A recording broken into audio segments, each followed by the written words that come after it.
Joyce Moura, minha amiga, seja bem-vinda. Meu amigo, de novo, né? Graças Como a Deus vai? aqui com você. Muito bem. Que e prazer. Feliz de estar aqui de novo com você, né? Que é sempre bom. É sempre ótimo também, a gente aprende muito quando você vem participar do programa. E nesse momento que você se aproximando de eleições, você tem um trabalho que desempenha fenomenal e totalmente necessário, principalmente para os candidatos, partidos, que muitas vezes não entendem o seu papel ou a sua forma de se posicionar nas plataformas digitais. Na verdade, existe muita dificuldade, não existe? Muita dificuldade, Giacomelli. E esse ano, especialmente, as eleições foram muito antecipadas, né? Por alguns candidatos, alguns partidos.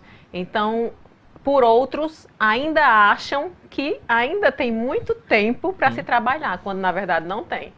Né? Eu costumo dizer, ontem eu estava conversando com uma pessoa e eu disse, minha gente, o primeiro turno da eleição já passou. Quando dia 6 terminaram as filiações. Agora ou vai ou racha. Agora nós já estamos a menos de 6 meses da eleição. Não tem mais para brincadeira. O tempo da pré-campanha, né, é um momento em que o candidato tem para se apresentar para o eleitor, né, que já devia ter começado há muito tempo. Se tivesse se preparado há mais tempo, porque o eleitor tem que lhe conhecer, tem que saber quais são os seus valores, os seus princípios, o que é que você defende, as bandeiras que você levanta, o que é que ele quer conversar com você, porque às vezes você quer conversar com alguém e ele não quer conversar com você. Tem muita gente que confunde, Giacomelli, às vezes tem gente que diz assim, fulano tem 100 mil seguidores, mas tem gente que só segue, mas não é audiência. A audiência é quem quer conversar com você. Como eu ia lhe dizendo, você é meu candidato, Giacomelli, candidato a prefeito. A primeira coisa que se faz quando eu sou contratada por alguém é uma entrevista em profundidade. E o que é uma entrevista em profundidade? É uma entrevista de mais ou menos 3 horas. Que eu preciso saber tudo sobre sua vida. Tudo. Até se você pegou uma laranja na feira lá no Rio. Você é do Rio? São Paulo. Lá em São Paulo. Porque pode ser que o feirante um dia apareça no programa eleitoral e diga que você pegou uma laranja. Roubou uma laranja, né? Sem vergonha. Passou lá na minha barraquinha e levou. Então eu tenho que saber disso. Uma entrevista em profundidade. Normalmente um profissional autônomo não precisa de tanta profundidade nisso, porque é diferente o trabalho. Depois disso eu faço uma entrevista diamante, que aí é uma entrevista gravada, que a gente vai fazendo perguntas mais pessoais, de infância, de adolescência, de história de vida, de princípios, de valores, do que é. Essa entrevista diamante serve muito para conteúdo pré-campanha. E também na campanha. É um conteúdo gostoso, é um conteúdo leve, é um conteúdo para as pessoas conhecerem o eleitor. Por que eu digo que é um conteúdo leve? Giacomelli, quando eu fui convidada para fazer... O primeiro lugar que eu cheguei em Mossoró, o último lugar, na verdade, que eu cheguei em Mossoró, quando eu vim lá de Campina Grande, com o currículo debaixo do braço, que eu não queria fazer era apresentar TV, porque eu tinha vergonha. Mas foi o primeiro lugar que me chamou. E aí eu aceitei, Dona Zilene, que me chamou muito gentilmente, porque ela achou interessante, porque eu gostava de política. E eu aceitei pelo desafio, mas porque também eu queria falar de política de uma forma leve. Porque quando a gente fala, política, aí o povo, lá vem, coisa chata. Sempre, a gente pensa logo isso. E eu acho que a política tem que ser séria sim, mas ela tem que ser leve. E a gente tem que conversar com os amigos, tem que conversar em casa, tem que conversar com todo mundo sobre isso. Porque política a gente faz dentro de casa. Exatamente. A gente fala muito, eu não gosto de política, eu detesto política, eu não gosto de conversar política, mas política está no meio de tudo. Está no meio de tudo. Até em família é feita política, né? Horário disso, horário daquilo. Querendo ou não, isso é uma política que está sendo conversada. Eu faço política dentro de casa direto. Para quê? Porque eu vou deixar que as pessoas votem por mim? Não. Então você jovem é um recado. Vá tirar o título até dia 8 de maio para que você possa escolher o seu candidato, quem vai lhe representar. Essa escolha do candidato, esse trabalho de vocês profissionais do marketing político eleitoral e da assessoria que você presta também, tem um papel importante, fundamental, ajuda, por exemplo, a um candidato a despontar, quem sabe, na escolha dos eleitores? Sim, ajuda muito, Giacomelli, porque ontem eu recebi lá na aula, na UERN, uma pessoa falou até assim, mas é manipulação, porque tem muita gente que diz assim, marketing é mágica, marketing inventa, marketing é manipulação. Não. Como eu falei da entrevista em profundidade, a gente também tem uma análise SWOT, que eu não gosto muito dessa coisa do americanizado, não. A análise SWOT aqui pra gente é fofa, que é força, oportunidade, fraquezas e ameaças. E aí o que é que a gente faz com o nosso candidato? A gente potencializa o que ele tem de forte e o que ele tem de oportunidade. Isso é o que ajuda com que ele apareça para o público dele, para as pessoas, de uma forma positiva. É isso que a gente faz. E o que eu também disse, que já deixei de trabalhar com pessoas que me convidaram para fazer trabalhos do tipo que falasse mal de outras pessoas. Não acredito nessa política. Acredito em política propositiva, em que potencialize as suas forças, as forças do candidato, o que ele tem de bom, de valores, de princípio, de propostas, de ideias.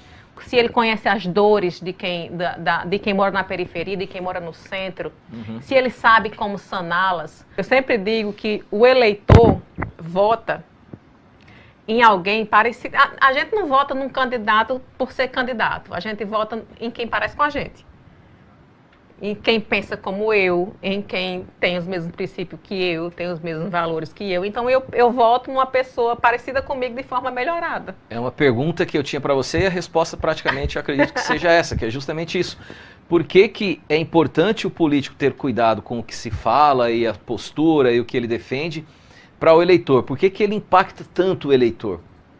E aí, pelo que você me falou agora, é praticamente a resposta para essa pergunta. Isso. É porque a gente está buscando um representante que seja como a gente é. Exatamente. Né? Que tem ali aquele mesmo ponto de vista, aqueles interesses de uma forma coletiva, talvez até individual, quem sabe. Né? Então, eu procuro o meu semelhante ali. A gente procura um semelhante. A gente procura um semelhante. Antigamente, o político era aquela coisa de entidade, né? Era aqui e o povo aqui. Sim. Hoje em dia, especialmente depois das redes sociais, e isso é muito válido, está muito aqui. Né? Inclusive, os discursos, que antigamente eram muito impostados, muito difíceis, os discursos, hoje em dia a gente percebe que são simples. Tem uma clareza muito maior. Lógico, por que que eu vou falar difícil para uma pessoa que não vai entender? Existem até umas histórias em alguns livros que falam de políticos que falaram até em inglês, sabe? E aí as pessoas aplaudiam e diziam, não estou entendendo nada, mas eu estou achando bonito. Olha, eu vi um exemplo desse ao vivo aqui em Mossoró, na época que eu fiz o tiro de guerra, em 1995. Né, que um pouquinho de tempo, né? Cada prefeito daquele momento atual acaba sendo o diretor do tiro de guerra, né? O prefeito da cidade é o diretor do tiro de guerra, vamos dizer assim. E eu lembro que um dos discursos, o prefeito que estava lá falando, ele falou em francês. E aí teve um rapaz na fila que disse isso. Ele fez, rapaz, eu não sei o que ele disse, mas tá bonito. E aplaudiu. Aplaudiu, mas não entendeu. Exatamente. E aí, será que ele vai votar nele? Provavelmente não. Provavelmente não. Ele vai dizer, eu nem entendo o que aquele homem fala. É tanto que hoje os cursos de oratória falam muito sobre isso. Muita gente procurando curso de oratória para falar bonito, mas não é mais para falar impostado ou bonito. É para saber se comunicar. E saber se comunicar verbalmente e não verbalmente. Que a gente sabe que a comunicação não verbal, né, é responsável por 93% da nossa comunicação. Imagine o poder que tem a comunicação não verbal. Se ele tem 93% de uma comunicação acertada, ele tem quase tudo. Eu trabalhei com um candidato que eu ficava... Foi quando eu comecei, foi a minha primeira eleição. Foi quando eu comecei a trabalhar que eu fiquei encantada, porque ele era perfeito na oratória e ele era perfeito no gestual. Eu ficava muito impressionada porque era aquela coisa do quando ele falava uma coisa séria, porque os problemas, aí ele... sabe, enrugava a testa. Aí, mas nós vamos, o sorriso, união, juntar as mãos, mas, sabe?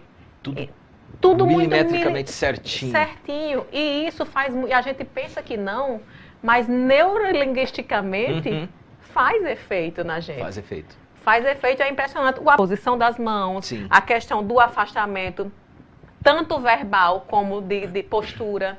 quer dizer alguma coisa. Às vezes a gente está conversando com um amigo e a gente está muito junto e ali tá uma coisa legal, mas às vezes quando você se sente desconfortável com alguém, você recua, meio que tira se separa. O corpo já não fica tão frontal. A postura já é diferente. Já cruza né? um pouco os braços. Exatamente. Essa coisa da comunicação não verbal, a gente tem que prestar muita atenção também. Por quê? Tem muita gente que diz assim, fulaninho tá de braço cruzado porque ele tá fechado para sugestões. Às vezes a pessoa está só cansada. Então você tem que conhecer a pessoa, entender o contexto, você tem que saber o alinhamento dele, né? Às vezes a pessoa está meio que com uma dor na coluna e está meio troncho. E aí você acha que ele está nem aí para você, está debochando. Para a campanha, para a possibilidade de um objetivo bem positivo para aquele candidato. Vamos, Giacomelli, deixa eu fazer bem, Giacomelli fez igual o Ana dele. De ação, e aí eu vou diferenciar assessoria de comunicação e assessoria de imprensa. A assessoria de comunicação é mais amplo. A assessoria de comunicação normalmente é uma equipe que faz muita coisa, né? A assessoria é ótimo. A assessoria de comunicação muitas vezes escreve discurso, trabalha com estratégias quando não tem um estrategista de marketing político, né?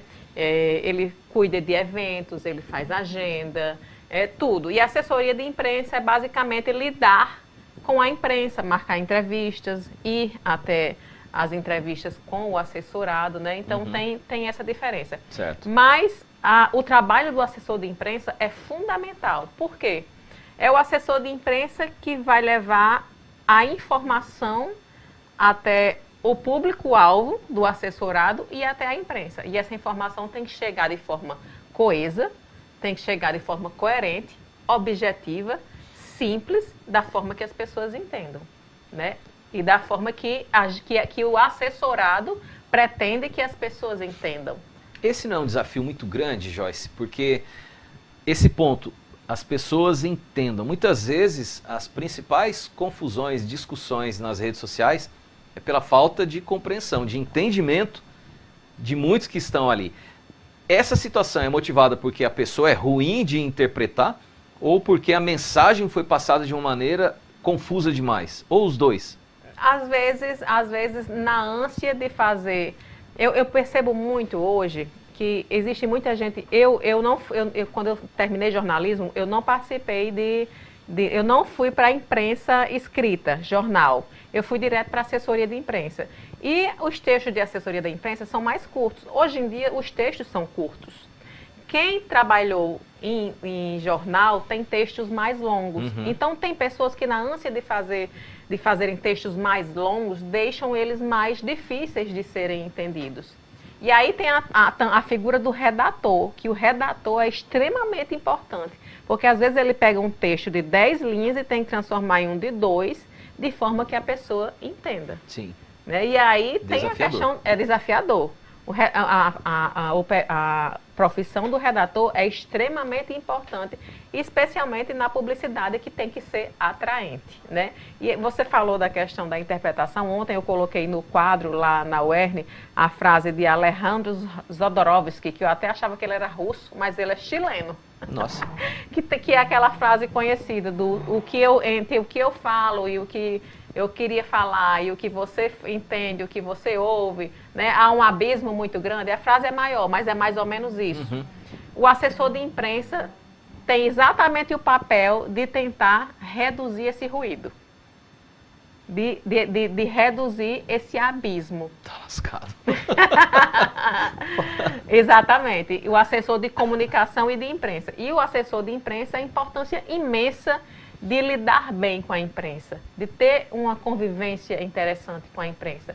Se você veja, eu trabalho há 19 anos com comunicação política e eu passeio por vários setores. Já trabalhei com comunicação política em alguns partidos, mas passeio por todos eles de forma muito tranquila, assim como na imprensa, porque eu sempre fui muito respeitosa. É assim como a gente faz como eu disse a você anteriormente, na política. Eu nunca, jamais falarei de um político de forma pessoal. Se alguém quiser me contratar para eu falar da vida pessoal de um candidato, não me contrate. Eu não falarei. Eu vou falar do que ele tem de trabalho que está errado. Vou apontar os erros do trabalho, mas da pessoa jamais. Porque é uma questão de ética, e ética a gente tem de berço. Tá legal, fica aí esse posicionamento para quem, inclusive, presta esse tipo de trabalho, assessoria. E essa coisa que você falou, Giacomello, é importantíssima essa frase, de você observar o que o seu candidato faz. Porque muita gente, a grande maioria, vota e não procura mais saber. Não sabe nem o que faz, não sabe nem o que é um requerimento ou um projeto de lei, sabe? Então, isso é fundamental, você votar e você procurar saber se o seu candidato realmente está atingindo, está alcançando aquilo que ele prometeu, sabe? Isso é fundamental, mas que minimamente das pessoas fazem isso. Às vezes eu me pergunto, tem político ruim porque nós somos eleitores ruins ou somos eleitores ruins porque tem políticos ruins? Eu me pergunto muito isso. Né? Me pergunto muito isso. E outra coisa que você falou da questão de 2018 para cá, a gente viu uma mudança muito grande com relação a essa coisa do extremismo, né? Do ou CA ou CB. Exato. Não tem um caminho do meio, que eu acredito que é o que a gente precisa. Né? Que é o que a gente precisa, mas acredito também que ainda falta muito para a gente chegar lá. A gente avançou um pouco, sim, mas ainda falta muito. Porque se você defender A, é porque você é contra B e você não pode, de forma alguma, estar aqui no meio do caminho. Eu acho que a gente precisa mudar esse pensamento. A gente, dessa geração, precisa deixar alguma coisa para as próximas gerações. Essa geração que está vindo agora, dos jovens, que eu falei agora de 16, 18 anos, precisa entender mais de política de verdade, não a politicagem. A política, que no papel é muito bonita, que é bem feita, se ela for feita da maneira que é para ser feita, é bacana. E eu acho que eu vou falar aqui, 41 anos, né? Giacomello tem 18, 20 e pouco. De televisão. Mas nós temos esse compromisso aos nossos, eu não tenho filho, mas aos nossos sobrinhos, primos, conversar e tentar convencê-los da importância da política. Tem uma frase que eu uso muito.